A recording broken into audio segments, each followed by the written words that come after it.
Buenos días, Germán. Buenos días, compañeros. Un gusto saludarlos y agradecer la presentación y el espacio que nos das para compartir con todos acerca de este tema que es muy importante en lo que respecta a seguridad, como bien lo introduciste.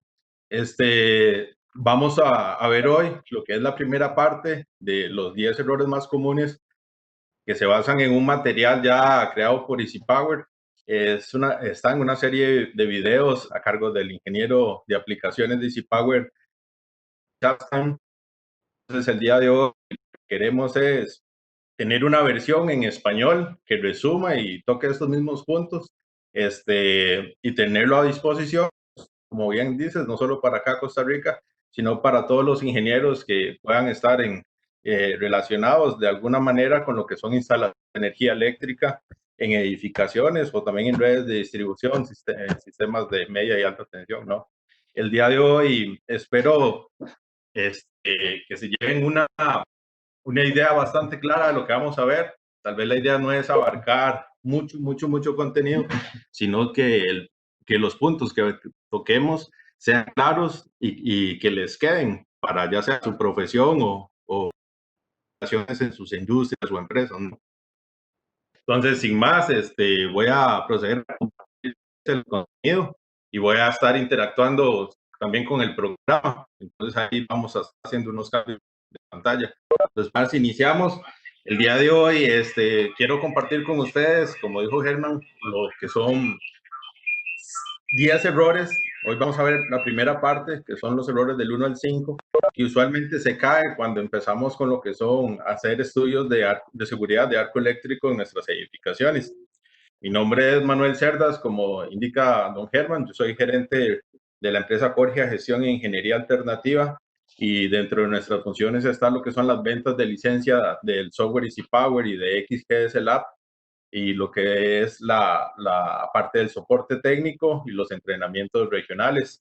Esta labor la lideramos para lo que es Costa Rica, pero también incluimos la parte del Caribe, Centroamérica y varios países de Sudamérica también están a cargo nuestro en lo que es esta parte de soporte. Entonces, al final de la presentación les voy a compartir los datos de contacto por si desean recibir más información de las licencias o del tema que vamos a ver hoy.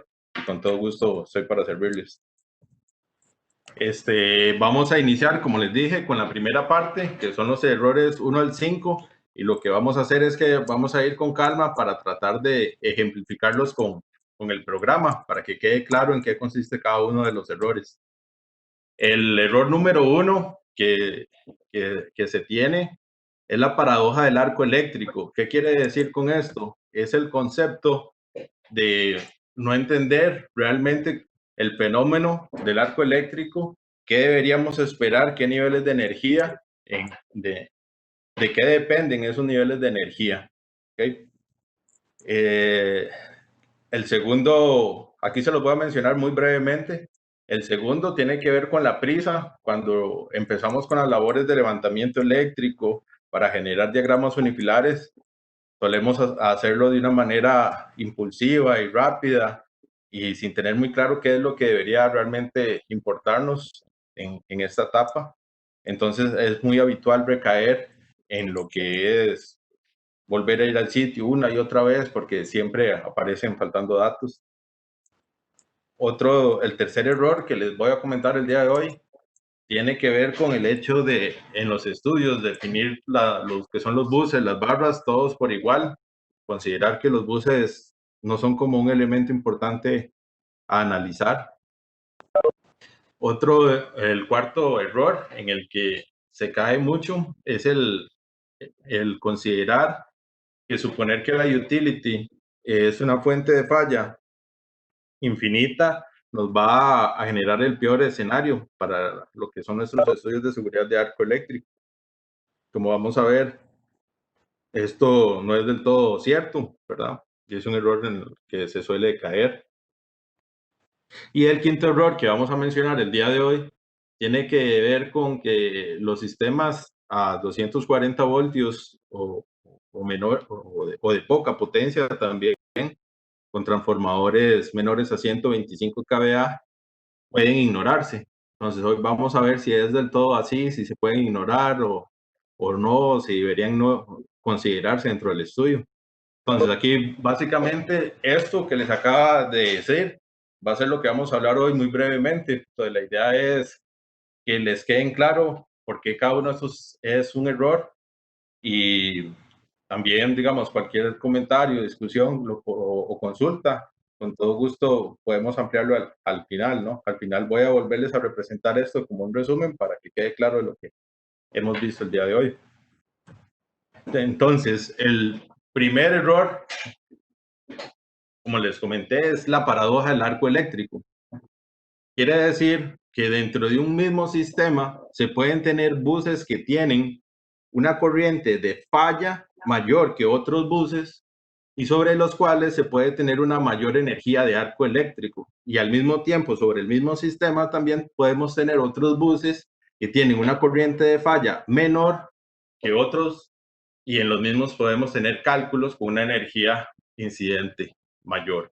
¿Qué quiere decir esto? Que no necesariamente donde tengamos buses donde haya una corriente de falla alta, van a ser ambientes donde sean los de mayor energía incidente y por ende los más peligrosos.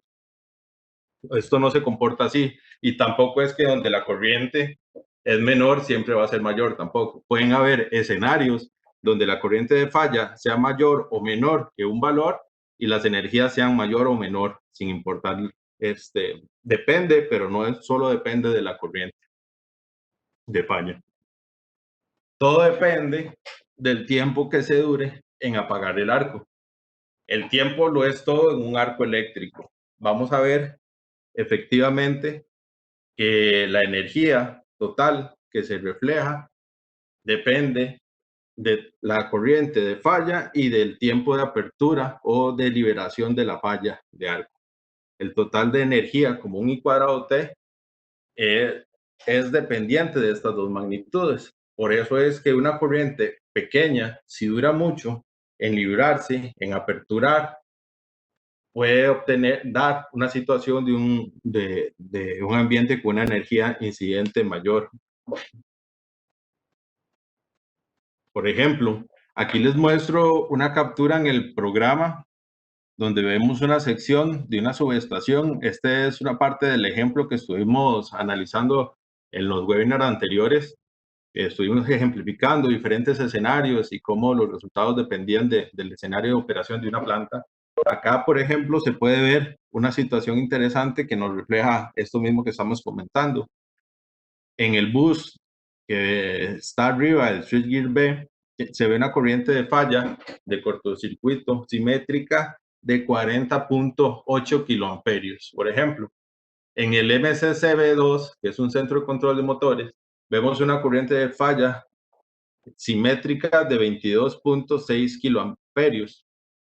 Y, por ejemplo, a nivel de la ATS, vemos una corriente de falla cercana a los 2 kiloamperios, 1.95.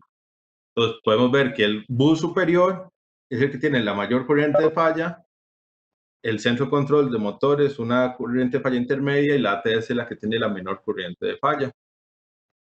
Si, por ejemplo, bajo este mismo escenario, vemos los niveles de energía incidente que se obtendrían en cada bus, si comparamos el switchgear B con el centro de control de motores B2, vemos que donde hay mayor corriente de falla, en este caso en el switchgear B, hay mayor energía incidente. Hay 13.7 calorías por centímetro cuadrado a una distancia de 18 pulgadas. Y en cambio, en el centro de control de motores hay 2 calorías por centímetro cuadrado a la misma distancia. Entonces, en este caso, comparando uno a uno, donde hay una mayor corriente de falla, hay una mayor energía incidente. ¿Ok? En este caso. Ahora, si analizamos el MCCB2 contra la ATS, vemos que donde está la corriente de falla mayor, que es donde está el centro de control de motores, hay una energía de 2 calorías, como acabamos de ver. Sin embargo, en la ATS, a pesar que la corriente de falla es menor, 1.95, tenemos una energía incidente de 6 calorías, lo que hace que incluso sea de categoría 2 respecto al otro, que es categoría 1.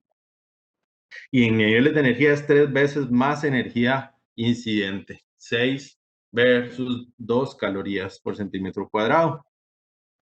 Entonces, en esta situación, comparándolo, el centro de control de motoros a la ATS, podemos ver que donde hay menos corriente en esta ocasión, hay mayor energía. Entonces, aquí aclaramos que no solo viendo la magnitud de una corriente de falla, podemos predecir a priori si va a ser mayor o menor energía incidente que en otro bus. Entonces, si gustan, esto lo podemos ver o lo podemos ejemplificar un poco con el software también. Aquí me voy a pasar, voy a compartirles. Si comparto aquí el software, se ve, vamos a ver.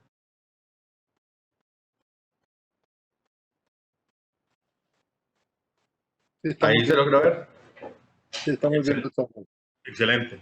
Entonces aquí es donde les estoy mostrando este mismo ejemplo que acabamos de ver como una imagen de una manera más dinámica para los que no se acuerdan o no participaron. Este fue un ejemplo donde analizamos varios escenarios de operación de una subestación donde hay cogeneración. Aquí hay un cogenerador, aquí está la utility a la izquierda y también hay un generador de respaldo que alimenta el panel B3. Entonces el ejemplo que les mostraba era simplemente en esta situación, cuando íbamos al módulo de cortocircuito, podemos ver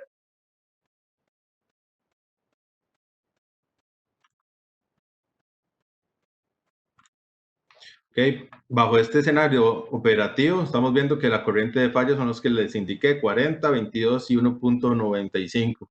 Y cuando simulamos para ver las energías incidentes, son escenarios de 3, 2 y 6 calorías, perdón, 13.7 calorías, 2 calorías y 6 calorías, los mismos resultados que les acaba de mostrar. Entonces, esto es una forma de ver lo que les acaba de comentar. Tal vez otro ejemplo que aclara más visualmente esta situación, te los puedo mostrar acá con, voy a cerrar estos archivos, con este pequeño ejemplo. Acá les muestro una situación donde se ha puesto la utility con es un punto, digamos, de conexión a un bus donde hay una corriente de falla de 2.5 kiloamperios, tanto de falla trifásica como falla monofásica. Razones X sobre R es de 5 en este punto. Estamos simulando acá un bus 1, 480, desde el cual hay dos circuitos alimentadores, al panel 1 y al panel 2. Los hemos hecho con el mismo conductor, es un calibre 400 KC1000 y en cobre y va dentro de conduit. La única diferencia entre ambos conductores es que el panel 1, la longitud de ese conductor es de 200 pies y la longitud del alimentador derecho es de 800 pies.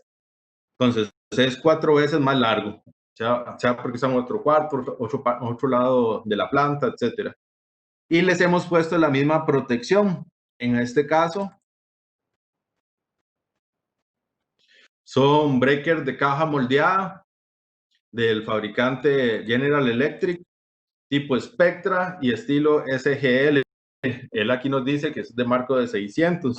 Y aquí en la parte inferior es donde hemos indicado que es con unidad de disparo sólido. Acá los detalles del fabricante, la unidad de disparo, el tipo, estilo y la capacidad del marco y el plug de esa unidad de disparo.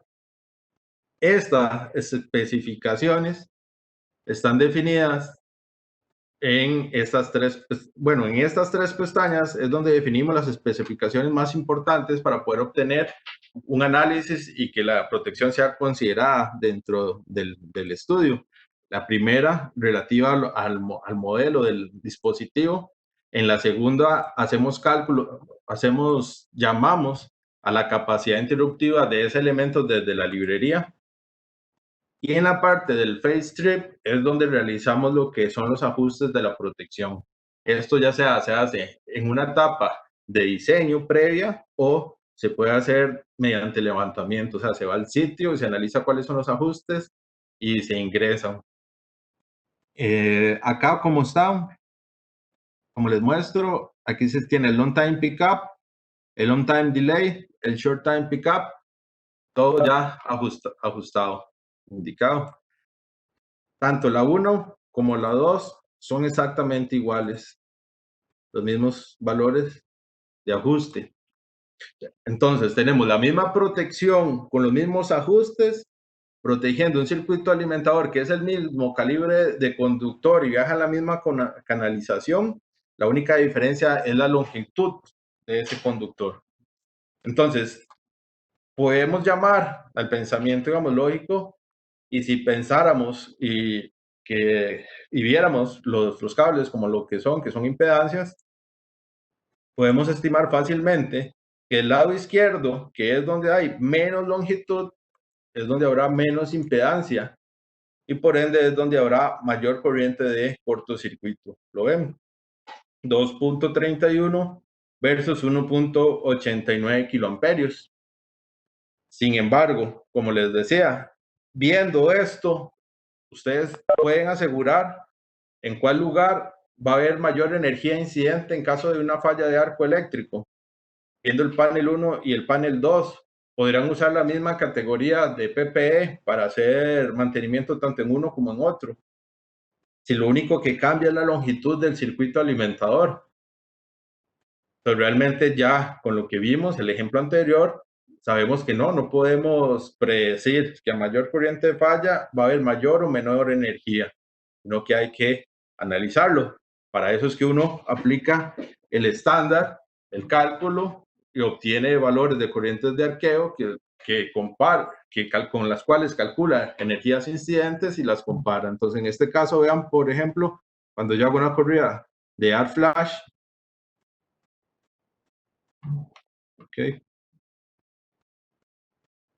vamos a ver un poquito más grande para que se vea. Ajá. Entonces, vean, el escenario de la izquierda, donde hay mayor corriente de falla, la energía incidente es de apenas 0.1 calorías por centímetro cuadrado. Mientras que en el panel 2 es de 3 calorías por centímetro cuadrado. En este ejemplo, es 30 veces mayor la energía incidente a la derecha. Sin embargo, a la izquierda es tan baja que los dos recaen en el rango de 0 a 4, que sería lo que sería categoría 1. Por eso los dos aparecen en azul y es categoría 1. Pero vean cómo, esto es un ejemplo aleatorio, la diferencia puede ser en muchas calorías. Aquí se ve que es 30 veces más a la derecha, donde hay una corriente de falla menor. Entonces, ¿de qué depende esta situación? ¿Cómo sabemos esto? Pues bien, ahí es donde tenemos que analizar cómo se están comportando el conjunto corriente de falla, corriente de arqueo y tiempo de apertura para un total de energía incidente. ¿Cómo analizamos eso? Lo podemos analizar de dos formas. Aquí, como lo estamos viendo, mediante el reporte que se genera, podemos ver el panel 1 y panel 2, son los últimos dos renglones. Aquí obtenemos información desde el voltaje de cada uno de los paneles que están a 480, de cuál es el dispositivo de protección aguas arriba que apertura ante la falla. No necesariamente aguas arriba físicamente, no necesariamente la protección que está inmediatamente aguas arriba físicamente va a ser la primera que aperture. Va a depender de los tiempos de disparo y de todo lo que haya arriba, a ver cuál es el que lo hace primero. El software considera eso, él evalúa todas las protecciones y ve cuál va a ser la que va a actuar antes para calcular lo que es el tiempo de apertura ante la falla. También vemos el tipo de equipo, que es algo que vamos a hablar más adelante. Vemos la configuración de los electrodos, que también vamos a hablar más adelante. La información del gap. Y aquí es donde les muestro la corriente de falla. La corriente de falla franca o corriente de cortocircuito simétrica, RMS, es la que estamos viendo en este instante. 2.3 en el panel 1, donde había mayor corriente, teníamos un tiempo de apertura total de 25 milisegundos. Y en el otro panel 2, donde la corriente falla era menor, 1.89, lo que sucede es que el tiempo de apertura era casi de 2 segundos, vean, 1.9 segundos. Ambas variables hacen que cuando veamos propiamente lo que es la energía incidente, que está acá, 0.06 versus 3, sean valores muy distintos entre ellos. Entonces, en este caso podemos ver cómo en el panel 2, a pesar de que la corriente de falla es menor y la corriente, tanto la de cortocircuito y la de arqueo, en este caso vean algo interesante que hace el programa, que es algo que comentamos en la presentación anterior y que tenía que ver con la forma del método de cálculo de la corriente de arqueo según el estándar que estamos aplicando.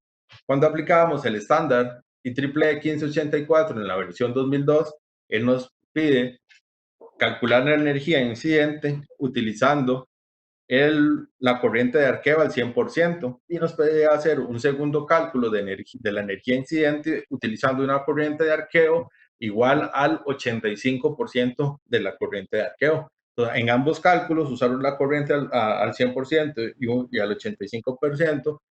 Se estiman dos energías y la que dé mayor es la que se utiliza de referencia para definir la energía incidente del bus. En este caso, Easy Power, de una manera gráfica y visual, mediante color, nos da un aviso de ese cálculo de manera indirecta. Por ejemplo, para el panel 1, que está todo en color negro, es porque la energía incidente de mayor valor se obtuvo a partir del 100% de la corriente de arqueo. Más en cambio, en el panel 2, que se ve de color como magenta, morado, es porque la energía incidente, en este caso estos 3 calorías, se obtuvieron a partir del uso de la corriente de arqueo al 85%. Entonces ya visualmente distinguimos una u otra situación. ¿Okay? Aquí ya nos está diciendo el propio reporte que a una corriente de falla dura tanto tiempo en aperturar, es el que está aquí, arc time. Una lo hace sumamente rápido y otra muy lento. ¿Cómo visualizamos esto? De una manera aún más intuitiva, haciendo uso de lo que es la información del fabricante, sus TCCs, y viendo cómo actúan esas TCCs a partir de esa corriente de falla puntual que están viendo. Y eso lo podemos analizar con el módulo de coordinación de Easy Power, que es el Power Protector. En este caso voy a señalar acá esto que estamos viendo. Voy a hacer la gráfica. Como ambos breakers, BL1 y BL2, son exactamente iguales y los mismos ajustes, uno está detrás del otro. ¿Okay? Por eso no se ven, pero están traslapados, que tienen la misma curva, la misma TCC. Según los ajustes que uno ingrese, esta curva va a agarrar una u otra forma. Entonces, en este caso, para los que vimos en aquella ventana que les mostré al inicio cuando abrí los disyuntores, esas definen ese comportamiento de esta curva. En este caso, al ser iguales, va a ser la misma para ambos. Pero vamos a analizar por qué es lo que está pasando que hace que una situación sea 30 veces de mayor energía que la otra. Entonces, vamos a analizar primero lo que es la situación del panel 1. Entonces, en el panel 1, por ejemplo, si lo sometemos a falla, vemos la corriente de falla 2.3 y aquí vemos esta corriente. El hecho de que sea mayor, que sería en este caso 2.8, es porque aquí lo que vemos a nivel de la TCC es la corriente de cortocircuito asimétrica RMS. Y eso también, como vimos en el primer webinar que fue cortocircuito, esto lo podemos mostrar al mismo tiempo en el diagrama unifilar. Estás viendo las corrientes de falla simétrica y asimétrica. En este caso vemos que esta es la corriente de falla de cortocircuito. Si queremos ver cómo actúa la protección ante la corriente de arqueo.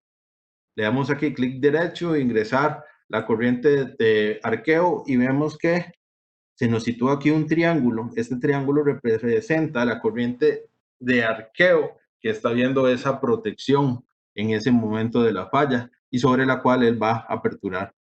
Entonces aquí yo les muestro para esta corriente que dice que es 1648, él se nos sitúa aquí en el eje horizontal y lo que tarda acá es donde llega a la parte del eje vertical, 0.02, un poco más arriba. Okay, aquí ya, esto fue el tiempo que duró la protección en aperturar ante esta corriente de falla. Cuando él llegó aquí, ya la protección termina de abrir.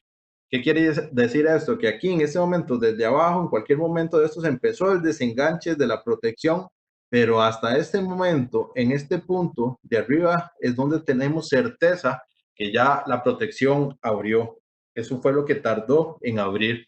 Pudo haberlo hecho antes, todo esto es como una región de probabilística, pero ya tenemos certeza de que para este momento la protección abrió para dar una energía total incidente, producto de lo que a esta corriente le toma el tiempo en aperturar, a esta corriente de falla le toma la protección aperturar. Veamos el escenario del otro panel, ¿qué es lo que sucede? Cuando hacemos acá una falla de cortocircuito, al ser una corriente de corto menor, lo ven, ahora es 1.8, a él nos la sitúa acá, la correspondiente corriente de falla de cortocircuito franca. Cuando vemos esto e ingresamos la corriente de arqueo, vemos que para esta corriente de arqueo, vean lo que le toma a este disyuntor con los mismos ajustes, bajo esta situación, abrir la falla. Vean todo el tiempo hasta que llega a este punto, es que ya esa protección desenganchó y se abrió la falla. Casi cercano a los 2 segundos, lo mismo que veíamos en el reporte cuando lo estábamos estudiando, ¿lo ven? Casi los mismos 2 segundos acá. Todo este tiempo para una corriente de falla menor hace que el total de energía incidente sea mucho mayor versus al panel 1, por ejemplo. ¿Ok? Entonces, yo creo que con ambos análisis, viéndolo tanto desde el unifilar como desde el reporte, como desde la TCC, ya queda claro cómo el comportamiento de la energía incidente no se puede predecir por la magnitud de la corriente de falla. Aunque estemos aguas abajo, donde se pensaría que hay mayor pérdida de energía, lo hay en términos de energía continua, hagamos como una caída de tensión, hay mayor impedancia aguas abajo, pero en los escenarios de falla, cuando se dan, no necesariamente el hecho que se tengan corrientes de falla menor nos van a asegurar ambientes más seguros. ¿Okay? Eso es lo que quiero que quede claro como con el análisis de ese primer error. Voy a cerrar acá. Creo que ya con este lo voy a dejar por acá. Y volvemos a la presentación.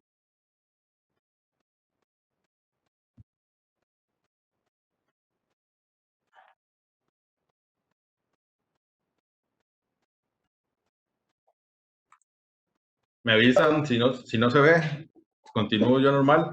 El segundo error que vamos a ver hoy tiene que ver con la prisa, andar acelerado, que nos hace caer en errores, como un error general y propiamente a la hora de tomar hacer un estudio de arco eléctrico, esto es crítico. Y como parte de este segundo error, se citan dos errores que lo conforman, digamos, un error A y un error B. El 2A sería intentar dibujar el diagrama unifilar completo antes de entender la mecánica del estudio de arco eléctrico. Y el segundo error es iniciar análisis sin tener los datos requeridos en el diagrama unifilar. Entonces, cuando se está comenzando, cuando uno está empezando en este tipo de estudios, haciendo levantamientos y haciendo sus primeros estudios de arco eléctrico, uno tiene como la necesidad de tratar de abarcarlo todo de una manera rápida y se va al sitio y tal vez no presta atención, no ha desarrollado ese ojo clínico y tampoco se lo han indicado para ver qué es la información que tiene que prestar atención para así maximizar lo que es la recolección de datos. Entonces, se va al lugar, o sea, se trata de empezar con un estudio de arco eléctrico, yendo al sitio y empezando a hacer levantamiento, tomando información y se va por todo lado y ya se empieza a tener un inflar como muy grande, muy estructurado, hasta a nivel de las cargas, muy puntuales, a nivel de circuitos ramales, pero cuando se llega y se empieza a montar en el programa, se ve que hay un montón de información que no fue recopilada. Entonces ya empieza otra vez que coordinar permisos para poder volver a ir a la planta y volver a hacer todo un recorrido y se hace una, dos, tres veces porque no se tenía claro realmente qué es lo que estamos haciendo, qué es el objetivo del estudio de arco eléctrico y cuál es la información importante y relevante que tenemos que prestar atención. ¿Okay? Es mucho mejor comenzar con un pequeño diagrama unifilar, pero que sea a su vez muy representativo del sistema, donde se defina un conjunto de elementos mínimos con ciertas características específicas. Esto permite verificar que los datos requeridos durante el levantamiento son los adecuados para producir los resultados esperados y generar el contenido correcto de las etiquetas de arco eléctrico. O sea, lo primero es tener una descripción general, pequeña, pero que nos incluyan los aspectos más importantes que pueden haber en esa planta o industria. Esto nos va a ayudar a desarrollar una comprensión sólida de la mecánica detrás de la implementación de un estudio de seguridad de arco eléctrico y a tener conciencia de las diferentes variables que influyen en los cálculos. Cada elemento del diagrama unifilar, cuando lo hemos visto ya también, cuando hacemos el diagrama, que es unir bloques, que unimos el cable con un trafo, que unimos con un bus, etcétera, cada uno de esos elementos posee una ventana de datos que definen las características mínimas requeridas para cada elemento. O sea, la información necesaria para poder entender y modelar cada uno de esos componentes. Por ejemplo, aquí les muestro y les va a quedar cómo podemos plantear de manera general cuál es la información que más nos importa inicialmente definir a la hora de iniciar con el planteamiento del diagrama unifilar para hacer el estudio de arco eléctrico. Entonces, como ven, desde los datos de la subestación, a nivel del alimentador primario, entender cuántos conductores por fase viajan, en qué calibre, de qué material y longitud son, si van canalizados, en qué tamaño de canalización y de qué tipo. Igual para la protección primaria en los fusibles, por tipo, capacidad, eso también por fabricante, si están dentro del switch, la capacidad de ese switch, tanto nominal como el cortocircuito, lo que es el transformador, su potencia, voltajes, los taps, la impedancia, el tipo de conexión, si es estrella, delta, etcétera, si está aterrizado, tipo de enfriamiento, el incremento de temperatura. Esta es información vital que se tiene que tomar de los datos de placa de ese equipo, que hace, como comentamos en la pasada presentación, que eran los pasos, uno se apoya de material, fotografías, videos para tener toda esta información que tal vez en el momento no la tiene, digamos, tan detallada o tan puntual. Ahí, al tenerla en una foto, le permite volver a ir, contrarrestar y completar esta información. Lo que son las características de las protecciones, en este caso, como ven, la protección principal de ese bus, de la subestación, desde fabricante, esto es muy importante, ya no podemos ver diagramas unifilares que nada más digan breaker 2 por 100, breaker 1 por 50. Eso no es así. Cada componente, cada dispositivo de protección puede tener un comportamiento muy particular y definido incluso a través de ajustes y demás, si los tienen. Entonces tenemos que tener esa información, si los tienen, vean ahí, todos los ajustes tienen que estar definidos en el diagrama unifilar. Les pregunto a ustedes, ¿cuántos diagramas unifilares ustedes ven que estén definidos los ajustes de las protecciones? Pues muy pocos, la verdad. Yo he visto muchos y lo que se ve es la capacidad nominal y muy pocos, no les digo que no, pero sí muy pocos detallan cuáles son los ajustes de cada protección. Y eso es información que tiene que estar en el diagrama unifilar. Lo que son los alimentadores a los paneles, por ejemplo, también como conductores. Al lado derecho les muestro ya un esquema similar, pero como para definir la información más importante que se debe tomar a la hora de analizar un centro de control de motores, desde los circuitos de alimentación, la carga, las protecciones y la forma de representar todas esas cargas de una manera simplificada mediante agrupaciones de motores, todos los motores mayores a 50 HP, los motores menores a 50 HP, lo que es carga lineal. Eso lo podemos entender de nuestra planta y representarlo así, de manera muy puntual y pequeña. Con esto vamos a tener ya una idea general de la planta, de cómo están conectados los equipos, cuáles son las características más importantes de estos equipos, y cuando ya tengamos algo así, ya sí podemos empezar a hacer corridas y tener una percepción inicial del sistema. Pero tratar de hacer corridas de diagramas unifilares muy complejos y sin tener la información mínima requerida, solo nos va a dar más turbulencia, más error y más confusión a la hora de enfocar el proyecto como tal. Entonces, en estas dos imágenes les comparto esta información, les queda como qué es la información mínima y requerida para plantear el diagrama unifilar del sistema de energía eléctrica de nuestra empresa o industria de una manera sencilla. El intentar iniciar con análisis sin tener un estudio de cortocircuito y sin haber ingresado todos los datos requeridos, como les decía, los ajustes de las protecciones solo confunde y dificulta el proyecto. Hacer una simulación a este nivel generará una larga lista de errores. El estudio de cortocircuito como primer paso para un estudio de arco eléctrico. Esto es muy importante, digamos, cuando estamos empezando con el estudio de arco eléctrico, antes de hablar de arco eléctrico y empezar a tener una percepción de cómo están las energías, lo primero que debemos evaluar, como vimos en el primer webinar que fue de cortocircuito, es cómo están nuestros elementos en cuanto a capacidades de cortocircuito. Para ello, vemos, por ejemplo, en la norma IEEE 399, que es el libro café del Brown Book, en el estudio de cortocircuito se debe calcular la corriente de falla del peor caso y ver los efectos en los dispositivos de protección, así como en otros elementos del sistema, cables, capacidad de los buses, etcétera. Se debe comparar la corriente de falla del peor caso con las capacidades de soporte de los elementos definidos en los datos del fabricante. O sea, ¿qué quiere decir esto?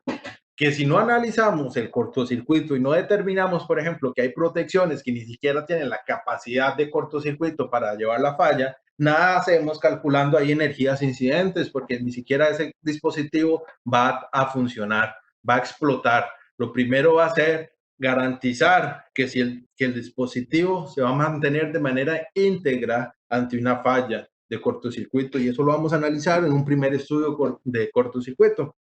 Vamos a comparar esas capacidades de los elementos respecto a la corriente de falla que ven donde estén instalados. Ya una vez analizado estas situaciones, podemos empezar a determinar, ok, si estas protecciones actúan y tienen la capacidad adecuada, cuánto van a ser las energías incidentes. Además, es bueno entender que si los datos de las capacidades de los buses u otros elementos no se ingresan en el software, el estudio no se está haciendo adecuadamente. Esto se los digo y se los voy a aclarar más con el siguiente error, que es referente al considerar que todos los buses son iguales. Entonces muchas veces ni se define, pero cuando no se define, estamos enfocando mal el estudio porque estamos dejando muchos elementos sin evaluar, y de eso no se trata, pero lo vemos puntualmente en el siguiente error. Acá, como parte de este mismo error, que es la premura, a veces corremos mucho, no tenemos claro qué es lo importante, si nos falta tomar ciertos datos de los diagramas unifilar. Y si Power, como una herramienta de apoyo para minimizar esto, nos da alertas y nos da ventanas, mensajes de aviso y nos indican por dónde puede andar esta falla. Aquí les muestro cómo el no definir adecuadamente un elemento, en este caso el cable, visualmente en el diagrama unifilar ya aparece en rojo. Ya nos da una alarma visual acerca de que hay algo mal en ese componente que no ha sido definido. Y seguidamente también nos da un aviso y él no nos permite pasar a hacer un análisis, empezar a hacer un análisis de cortocircuito sin haber corregido o haber visto ese error si es necesario. Okay. Aquí, por ejemplo, el mismo software nos da un reporte y nos dice dónde es que está el error. Precisamente él nos dice que son los datos incompletos en el cable C3, que es el que se ve ahí a la izquierda en rojo. El mismo programa nos está ayudando a mejorar este segundo error que tiene que ver con haber dejado datos por fuera, datos importantes, pues no se tenía claro que era lo mínimo requerido para enfocar y empezar con un estudio de arco eléctrico. Por ejemplo, también el mensaje no se encontró ningún dispositivo válido aguas arriba se ve con frecuencia cuando falta un dispositivo de protección que debería limitar el tiempo de arco durante una falla. Entonces, a nivel de comentario, el propio programa nos está dando un aviso, nos dice, vean, no hay, ante esta falla en este bus, nada se está disparando, no se encontró nada. Y a pesar que físicamente pueden haber breakers ahí, pero al no haber ningún ajuste seteado ni nada indicado, él no tiene cómo evaluar ese componente, no sabe cómo se comporta. ¿Okay? Por eso es que es necesario ingresar todos los datos mínimos requeridos. Eso también enfatiza el error común de que los datos de los dispositivos de protección en el sistema no se han completado correctamente. En EasyPower esto significa que el cuadro de diálogo de datos del dispositivo de protección debe tener entradas en al menos 3 pestañas, incluida la pestaña de disparo de fase. Okay, son las mismas 3 pestañas que les mostré ahora con el dispositivo de protección cuando los vimos que eran iguales. Esas 3 pestañas tienen que estar definidas. Si algún dato falta en esas 3 primeras pestañas, el dispositivo no va a ser considerado para la evaluación, para modelado, porque no puede cómo modelarse, no está bien definido. Ok, estas mismas 3 pestañas, Specifications, Short Circuit y Phase Trip. Como lo ven, si a nivel de la ventana falta un dato, por ejemplo, tenemos definido que el breaker es termomagnético con fabricante y todo, Butler-Hammer, tipo estándar y estilo CH de 3 polos, tenemos la capacidad del marco, pero no tenemos ni el trip ni el instantáneo definido, entonces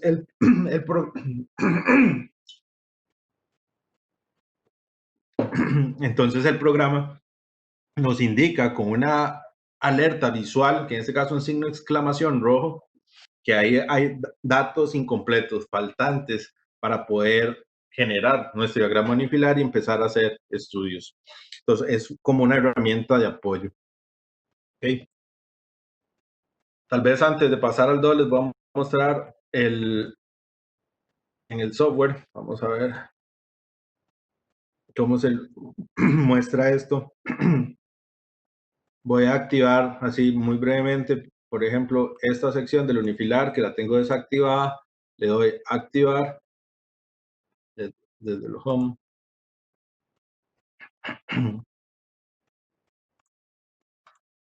Voy a activar también este, pero este lo voy a sustituir aquí. Un momento, lo voy a borrar y voy a ingresar un componente como el cable.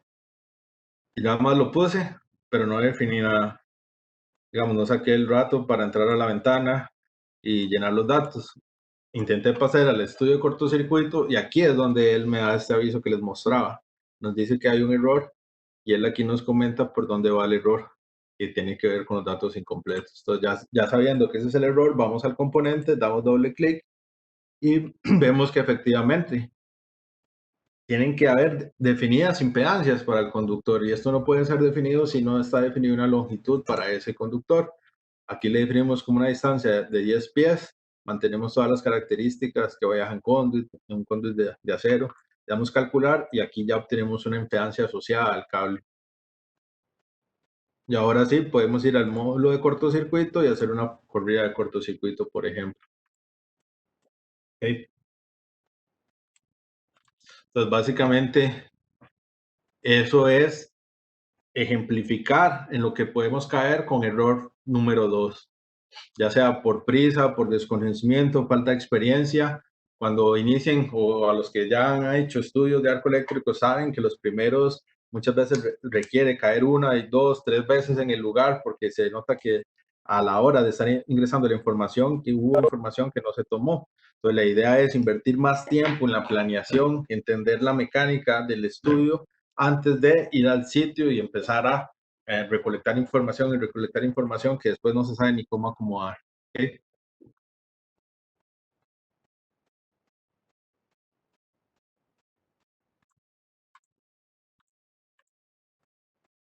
El tercer error tiene que ver con considerar que todos los buses son iguales y esto efectivamente no es así. Los resultados del arco eléctrico varían con el air gap, que el air gap es la distancia que hay entre las barras de un tablero o bus, ese espacio de aire que separa lo que es los electrodos. Entonces, el air gap varía con el tipo de bus. Definir el tipo de bus determina la dimensión del espacio de aire o el air gap utilizado en el momento del arco eléctrico, como se describe en la designación NEMA y se configura en la biblioteca del dispositivo. El air gap varía con el voltaje. Por ejemplo, para sistemas de bajo voltaje tenemos que para lo que son tableros tipo panel boards, control panels, centros de control de motores, hay un air gap definido en 25 milímetros. Lo que son buses tipo conductores, ese air gap es de 13 milímetros y el resto de buses que definimos como otros buses, lo que serían switchgear, switchboard, el hecho de estar un electro al aire libre, eso considera aplicar un air gap de 32 milímetros. Esto por el tipo de voltaje, ya dependiendo del tipo de voltaje, si empezamos a subir media tensión, etcétera, todo eso también va cambiando el air gap. O sea, el air gap depende tanto del voltaje del sistema como del tipo de equipo como tal que se esté usando, si es uno u otro gabinete, etcétera. Entonces, es muy importante que cuando hacemos la recolección de datos, prestar atención a esto. Usualmente tomamos datos de los elementos de placa que son evidentes, los disyuntores, y no nos preguntamos o nos esforzamos en tener todas las capacidades para definir los buses. ¿Okay? Y eso es sumamente importante también. El no considerarlos es lo que decía anteriormente, es enfocar un estudio de manera inadecuada. Okay. Con el lanzamiento de la IEEE, lo que es la versión 2018, ya se nos presentan 5 categorías diferentes de buses, que estos los vimos y también los vamos a comentar. Pero esta actualización realmente hace alguna diferencia en los cálculos. Y pues lo cierto es que sí. Como hemos dicho, diferentes voltajes y diferentes categorías de buses dictarán diferentes espacios de aire entre barras, o sea, diferentes air gaps. Pero también la orientación y la terminación del bus juega un papel importante en cómo se irradia la energía cuando sucede un arco eléctrico. O sea, no es solo la separación ya entre barras, es cómo están esas barras orientadas en el tablero, si de manera horizontal, vertical, etcétera, y además si tiene una barrera física al final o no. Entonces ya esas formas de definir el bus es una actualización que se puede hacer de 5 maneras según el estándar en su edición 2018 y que dan resultados distintos, solo por variar la orientación del bus o si tiene barrera o no ese bus al final, por ejemplo. Finalmente, también la posición del trabajador con respecto al bus podría amplificar el calor irradiado, especialmente si está en un recinto cerrado. Esto, por ejemplo, estamos al frente de un gabinete cerrado, que es completamente este estilo caja, eso nos va a expulsar la energía de frente. También si llegamos a estar en una posición trasera de un equipo y resulta que ahí están las barras propiamente, vamos a estar en situaciones más cerca de esa fuente de energía. Pues donde nos ubiquemos puede ser fundamental para en términos de energía incidente. A medida que se construye el diagrama unifilar, la capacidad nominal, lo que es la capacidad continua, y la capacidad de soporte, o sea, de cortocircuito, de cada bus debe ser parte de los datos requeridos. ¿Okay? Es lo que estamos recordando con ese tercer error. Y los buses, a veces tratamos de definirlos como de manera genérica, y esto no es así. Ellos tienen una capacidad y son un elemento crítico que tiene que estar bien definido en capacidad normal y capacidad de soporte. Y pues estas pueden variar dependiendo del tipo de equipo que sea. Si es un panel board, un centro de control de motores, un switchgear, va a tener diferentes capacidades. Entonces, una asignación precisa del tipo de bus va a mejorar los resultados del estudio en general. De aquí nada más a manera de resumen les muestro cuáles eran estas 5 orientaciones. Por los que lo vieron ya lo recordarán, y los que no lo han visto, para que les quede claro. Estas dos configuraciones de cómo están las barras en nuestro bus son HOA, que quiere decir un bus horizontal al aire libre, y VOA es un bus vertical al aire libre, vertical open air, así como se muestra en la figura. Entonces ahí se da una idea también de cómo fluye esa energía incidente en caso de darse una falla. También lo que son los buses dentro de recintos pueden haber en 3 configuraciones. Lo que sería el Vertical Conductor Bus, es un bus vertical sin barrera. Un bus vertical con barrera aislante. Vertical Conductor Box in Barrier. Y está el bus horizontal HCB, que es con el extremo encendido. Entonces, estas 5 formas de cómo están orientados las barras de nuestros tableros nos definen con la actualización del estándar hasta 5 diferentes formas de definir un bus por su orientación y por la forma física, sin ni siquiera ya hablar de switchgear o switchboard, ¿ok? Cada bus se va a definir en un tipo, si es switchgear, switchboard o panel board, etcétera. Pero a su vez, este bus se puede definir cómo están esos electrodos, esas barras a lo interno del equipo. Y los valores van a variar, las energías incidentes varían dependiendo de estos arreglos. También hay valores predeterminados establecidos por tipo de equipo y voltaje en lo que es la librería. Vamos a ver que cuando uno usa, por ejemplo, el switchboard o un panel board, ya hay valores predefinidos en la ventana de características, pero estos uno los puede variar y modificar. Acá, por ejemplo, se ve lo que es la librería. Cuando uno abre la librería, puede ver esta información. En este caso, selecciona el estándar IEEE 1584 y para distintos tipos de equipos, todo esto pasa en distintos tipos de bus, tenemos definido lo que es la orientación del electrodo y lo que son la distancia gap. ¿Okay? ¿Cuánto es ese gap? Incluso lo que son las dimensiones de los recintos. Ya esto es información que cuando definimos un bus, por ejemplo, como switchgear, él va a un voltaje específico, él va a la librería y carga esta información de estas dimensiones. Entonces, para ver representar este ejemplo, aquí voy a activar esta sección del diagrama, del ejemplo que estamos viendo. Y nada más les voy a mostrar, lo que hice fue conectar a este bus, un bus grande, el bus 3, y sobre el cual he conectado un mismo cable conductor a una misma distancia para el C6, C7 hasta el último. Son conductores calibre 350 KC1000 con 10 pies de longitud.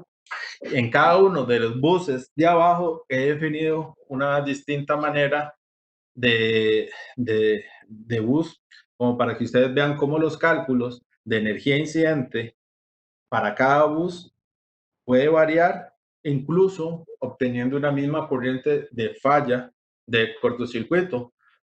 Vamos a ver en la simulación como las corrientes de falla en cada uno de los buses de abajo va a ser la misma, producto de que vienen del mismo bus y tienen la misma impedancia. Sin embargo, las energías incidentes van a variar y esto es por la forma en cómo está definido el bus. ¿Okay? Entonces, los primeros 3 buses que les muestro acá los he definido como switchgear. Eso se hace en la primera pestaña donde dice Bus Type. Aquí tiene que estar definido el tipo de bus que es como tal. Yo los he definido como switchgear. Y el nombre que le he dado, VCB, que es Vertical Conductor in Box, es lo respecto a la orientación y es una característica que se define en lo que es la parte de AR Flash, en la pestaña de AR Flash. En este caso, User Specified, y la podemos dar como VCB. Pues ya aquí estaría definido. Ven, aquí yo no he definido estos valores de arriba, sino que lo que está para distancias de trabajo y la distancia gap dice que por defecto de la librería. Entonces él ya me carga los 32 milímetros, que es lo que les mostré en la otra imagen, el dato que él jala de la librería. Aquí, por ejemplo, para la configuración del electrodo, voy a darle que sea la que especifica el usuario y que vamos a especificar como VCB. Vamos a darle OK. Para el siguiente switchgear es el VCVB, como es un switchgear, está definido acá, pero en lo que es la configuración del electrodo lo hemos definido como VCVB. Y el tercero, lo único que ha variado es también la orientación, que en este caso fue definida como un HCB. Los primeros 3 buses son switchgear con diferente orientación de electrodos. Los siguientes 3 ya son diferente equipo, para también comparar equipo a equipo como orientación. En este caso son 3 panel board donde tienen 3 distintas orientaciones igual. Y por ejemplo el panel board es panel board y la orientación es USB. Y así para acá el segundo y el tercero. Sería USBB y HCB. Y los últimos 2 buses son buses al aire libre. Open Air, ¿lo ven aquí? Bus Open Air. Y aquí en la misma pestaña definimos si es VOA o HOA. En este caso, uno es VOA y el otro es HOA. Entonces, diferentes equipos con diferentes orientaciones. ¿Okay? Entonces, vamos a ir a análisis de cortocircuito. Vamos a simular una falla y vamos a ver lo que les comentaba. En este caso vemos que la corriente de falla, cada uno de los buses de abajo es de 2.47 kiloamperios, ¿lo ven? Es la misma en cada uno. Sin embargo, cuando vamos a lo que es el análisis de energías incidentes, vamos a ver que esto varía. Entonces, primero, veamos en las opciones de AR Flash, si aplicamos, esto sería bajo el estándar 2018, lo de la orientación y tener 5 buses. Si usamos la versión en el 2002,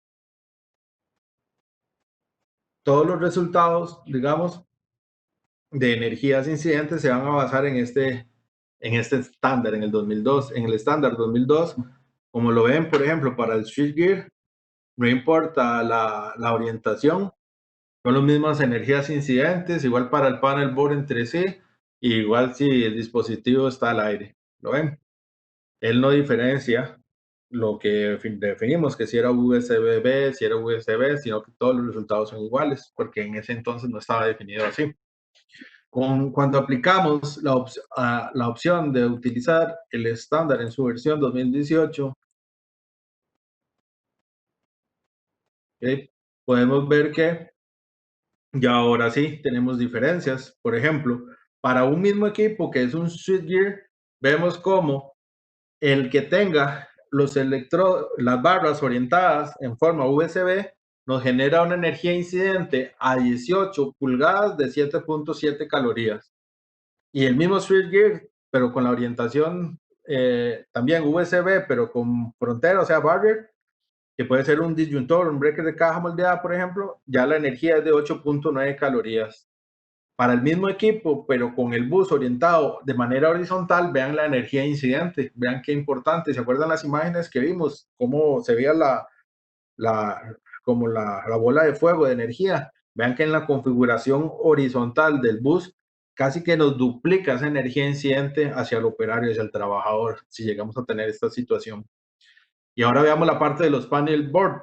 Los panel board entre sí varían también, vean 7.3, 8.5 y 15.6 calorías, más o menos de manera igual que el switchgear, dependiendo de la orientación. Pero vean también cómo entre equipos hay una variación. Por ejemplo, un switchgear versus un panel board es 7.7 y 7.3. Andan parecidos, pero no es exactamente igual. Las fórmulas que él aplica para el cálculo de energía va a ser distinta. Y vean, por ejemplo, en una situación de ya al aire libre, que serían los últimos 2 buses, como el hecho de definirlo como un bus vertical o horizontal hace la diferencia, desde que sea una categoría 1 a que sea una categoría 3, ya de mucho más peligro que esta otra, ¿no? Entonces, aquí estamos viendo cómo el hecho de definir un bus, si es al aire, si es un equipo y cómo están sus electrodos orientados, es de vital importancia para poder tener cálculos que no sean tan conservadores, sino cálculos ya más ajustados y más cercanos a la realidad, para así maximizar lo que es la seguridad y tener mejor control de este fenómeno.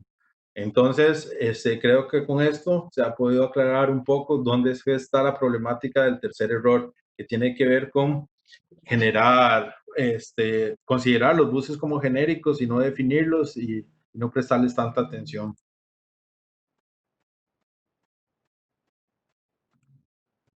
Seguidamente, el cuarto error que les comparto es el definir a la utility o la compañía de distribución de energía como una fuente infinita de corriente de falla, como si fuera el peor caso para nuestro estudio de arco eléctrico. Entonces, además del transformador, los datos de la capacidad de la corriente de falla monofásica y trifásica y las razones X sobre R en el punto de interconexión es uno de los parámetros más importantes para precisar la seguridad. Usar la red como una fuente infinita nos sirve para una primera aproximación. Sin embargo, los datos reales pueden producir resultados menos conservadores, valores de energía más cercanos a un valor real, no sobredimensionando de manera conservadora. ¿Ok? Es lo que les acaba de comentar. La idea es tener resultados lo más cercanos a lo real, que sean lo más fiables posibles. Entonces, si caemos en la práctica de utilizar la utility de manera infinita, de hecho se puede hacer, pero es para una primera aproximación, porque no nos garantiza ningún peor escenario en términos de arc flash. Como vimos en el primer ejemplo, la corriente de falla, aunque sea más alta, no nos garantiza que va a ser la peor situación de arc flash, porque va a depender del conjunto corriente de falla y tiempo de apertura de la protección. ¿Okay? Cuando nosotros en Easy Power ingresamos un elemento, por defecto él viene como una capacidad infinita. Cuando ingresamos al elemento, ya ahí tenemos que detallar lo que son las capacidades reales de la corriente de falla en el punto de interconexión. Esto es un dato que se debe hacer todo lo posible para obtenerlo por parte de la compañía de distribución de energía local nuestra. Y cuando toda consulta es en vano y por tanto los datos no están disponibles por parte de la compañía, existe material de referencia que puede ayudarnos a estimar de manera realista un conjunto de estos parámetros también. Sin embargo, ya por lo menos la experiencia acá que hemos tenido, sí es algo que ya se da de manera más habitual. Hace unos años era información que tal vez era un poco más difícil de solicitar, pero ya es más accesible y de hecho se nos entregan diferentes formatos, puede ser en unidades PU, en corrientes de falla, potencia de falla, ok, en términos de ohms también, y todas esas diferentes formas de ingresar la corriente de falla, el software nos lo permite a la hora de ingresar la utility, ingresarlo de uno u otro formato. Okay, vamos a representar esto con un pequeño ejemplo. Este ejemplo que les voy a mostrar acá es un ejemplo que se da y se comparte durante el entrenamiento oficial del software cuando se analizan diferentes casos. En este caso, lo uso para ejemplificar la situación de tener un mismo bus acá 480 que están protegidos por BL1 y BL2, donde en la parte izquierda tenemos una corriente de falla de 16.7 versus 20.6 que proviene del bus infinito. Entonces vamos a ver esta situación. Si yo aquí les muestro, vean acá por ejemplo, la de la derecha que dice Infinite Utility, es una fuente infinita, está seteada con capacidad prácticamente infinita de potencia, pero esto se puede definir tanto en potencia como en kiloamperios, en ohms, en ZPU, que era lo que les comentaba. Okay, en este caso se está usando el valor genérico. Cuando uno ingresa por defecto una utility, va a ingresar con esta capacidad que representa la capacidad infinita del elemento. Voy a borrarlo de acá. Entonces vemos cómo la sección derecha, teniendo una fuente infinita, sí nos va a dar una corriente de cortocircuito mayor aguas abajo respecto a una fuente finita, que en este caso está definida con un valor muy normal, que podrían ser unos 20 kiloamperios de falla trifásica y 16 de falla monofásica. Entonces, esta situación donde es una corriente finita, no es una utility finita, vemos que la corriente de falla aguas abajo sí es menor, 16.7, pero cuando hablamos en términos de energía y vemos el comportamiento, vemos que son situaciones muy distintas. ¿Okay? La situación con la corriente mayor nos da 31.5 calorías, o sea, es una situación de riesgo porque es categoría 4, es el máximo PPE permitido que podríamos utilizar, pero podríamos estar ahí protegidos con este PPE. Sin embargo, caer en el error de que podemos hacerlo en el lado izquierdo sería un fatal error. Superar los 40 calorías y trabajar en ambientes energizados cuando ya se nos está dando que son peligrosos, dangerous, es sumamente riesgoso y es prohibitivo. No se permite trabajar ni hacer ninguna operación en este bus si los niveles de energía incidentes superiores a 40 calorías.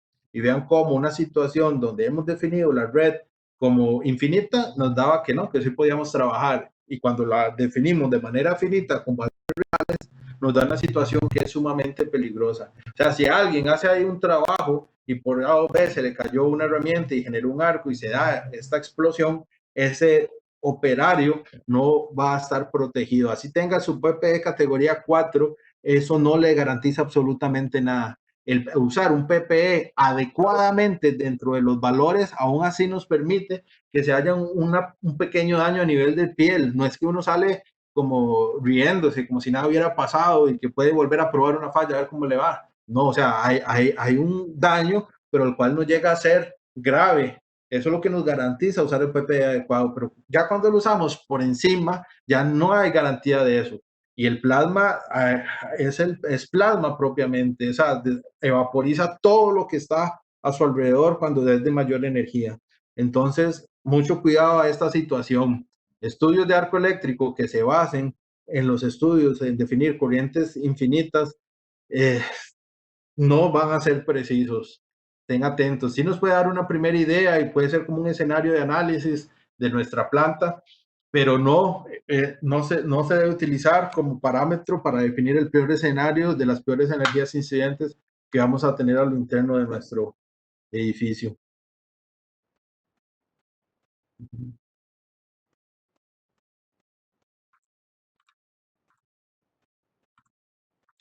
Y finalmente, el quinto error que les quiero compartir el día de hoy es el considerar que las secciones menores a 240 voltios pueden ignorarse.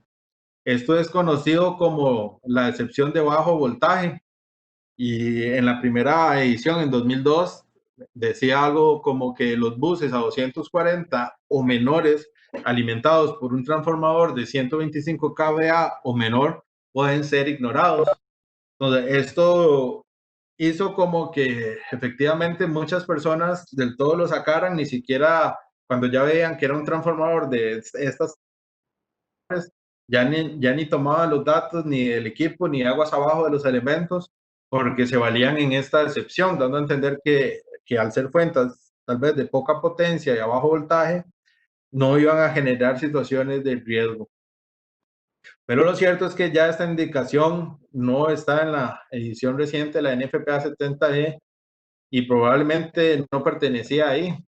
Y lo que dice ahora el estándar IEEE en su versión de 2018 lo plantea de esta manera. Los arcos sostenidos son posibles, dice, pero son menos probables en sistemas trifásicos a 240 voltios o menos con una corriente de cortocircuito disponible por debajo de los 2000 amperios. ¿Okay?